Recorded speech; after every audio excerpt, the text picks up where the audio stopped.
Bom dia a você que está acompanhando o nosso Balanço Geral Alagoas. Olha, no penúltimo programa do ano a gente já começa a pensar num recomeço, né? Como planejar, portanto, as mudanças em 2022 com tantas incertezas? E você que é jovem há mais tempo, hein? Acha que a idade é algum empecilho para não mudar de carreira, por exemplo?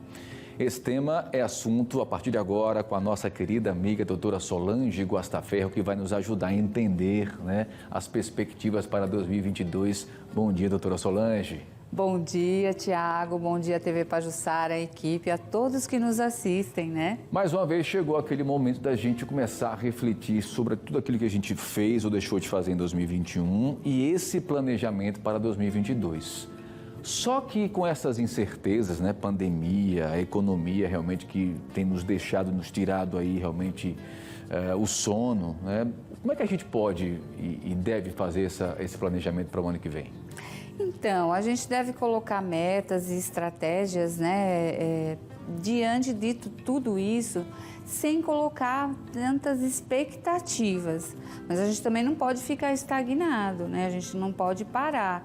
Independente do que vai acontecer, a gente tem que colocar metas que a gente talvez consiga alcançar. Nunca a gente vai saber, mas é importante, né? Principalmente se você, por exemplo, um exemplo, né, nas carreiras, né? Tem gente que está infeliz no trabalho, que não está contente, que não está satisfeito, que não tem um propósito nesse trabalho. Talvez seja a hora de pensar que 2022 é um ano de mudança de carreira.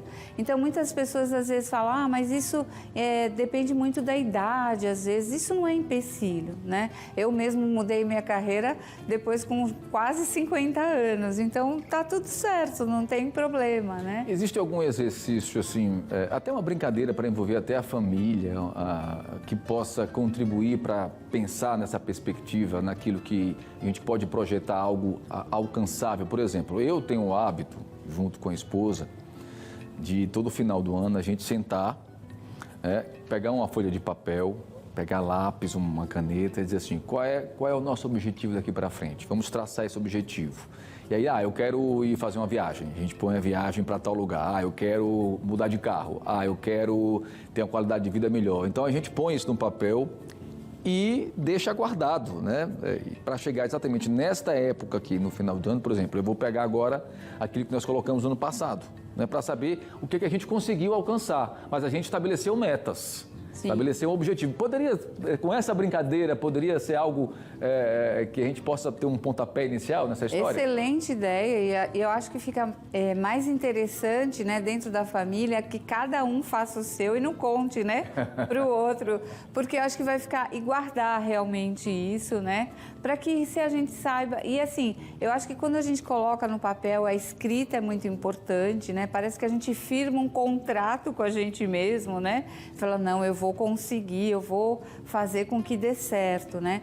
Lógico que a gente não pode também depois ficar frustrado, né? Tem que trabalhar com todas essas emoções. Não, e ver aquilo que não deu certo para saber qual foram os motivadores, né? Que a gente não conseguiu alcançar aquele objetivo, para fazer diferente ano que vem, né? Exatamente, e acho legal fazer isso, colocar numa caixinha de todo mundo, sem um outro saber, talvez seja mais interessante, para ver no final do ano como que, no próximo ano, o que foi atingido ou não de cada membro da família, vamos dizer assim, né? O pai, a mãe, os filhos e tudo mais. Agora, essa história de colocar sempre expectativa é sempre complicado, né, doutora Solange? Porque isso mexe com a ansiedade, isso mexe com a cabeça de todo mundo, que você não, aquela expectativa, deixa de ser uma coisa positiva para ser uma coisa na pressão, não é? E aí isso pode deflagrar outras questões, né? Tem que ser prazeroso, o trajeto tem que ser prazeroso. Se a gente não colocar na ansiedade e na expectativa muito grande, aí não vai ser prazeroso, né?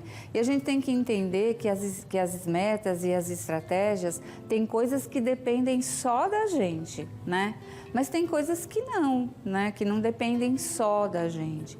Então a gente tem que equilibrar tudo isso. O que depende de mim, nós vamos correr atrás. Mas o que depende do governo, da economia, tal, as incertezas do mercado, aí a gente tem que viver e equilibrar isso mês a mês, vamos dizer. E o interessante, outra coisa importante, é que a gente não coloque metas assim muito altas ou muito distantes. Vamos colocar, daqui 1 mês, daqui 2 meses, daqui 3 meses, entendeu? Se a gente coloca muito longe, a gente fica muito distante e acaba se perdendo disso, né? Verdade. E tem que ser algo que possa ser alcançado, né? Exato. Você sobe o sarrafo numa altura que você jamais vai poder alcançar no pulo, aí realmente... Por exemplo, né, que nem uma viagem como eu fiz, né? Eu me planejei para isso, né? Você vai guardando dinheiro, você vai guardando todo mês, é um planejamento para isso. Você tem que se planejar que você, quando voltar, né, como eu sou autônoma, né, tem que ter uma reserva. Então, tudo você tem que se planejar mês a mês. Isso era para ter sido feito antes da pandemia, mas não deu. E aí tá tudo bem, né? E tem que respeitar essa dinâmica da vida, né? As coisas que podem mudar, tem essa influência externa, veio uma pandemia que mudou tudo, enfim, tem coisas que a gente não tem como mudar. Exatamente. E aí a gente tem que buscar o nosso bem-estar, o nosso autoconhecimento e trazer sempre à tona o nosso adulto saudável, e não a criança zangada, birrenta, ai, não deu certo, não vou mais fazer. Não funciona assim, né? Exatamente. A gente tem que trazer à tona o adulto saudável. Olha, o que eu sei que não vai mudar mesmo é a sua participação aqui no BG. Se Deus quiser. 2021 foi muito bacana tê-la aqui com a gente. Nós discutimos sobre os mais variados assuntos. Falar sobre a mente humana, o comportamento é sempre muito desafiador, né? E a sua presença foi muito importante aqui. A gente ressalta essa sua participação e a gente renova, né, essa parceria para esse ano de 2022. Muito obrigado, viu, doutora? Eu que agradeço, gratidão a você, gratidão à TV Pajuçara, a toda a equipe que nos ajuda e também ao telespectador que está sempre aqui com a gente. Eu desejo um ano muita paz, muita saúde para todos, né? Para todos nós. Só o fato de estarmos vivos nesse final do ano já é uma bênção. Que continuemos assim, né? Verdade. Muito obrigado. Gratidão, viu? Eu que agradeço. Grande abraço.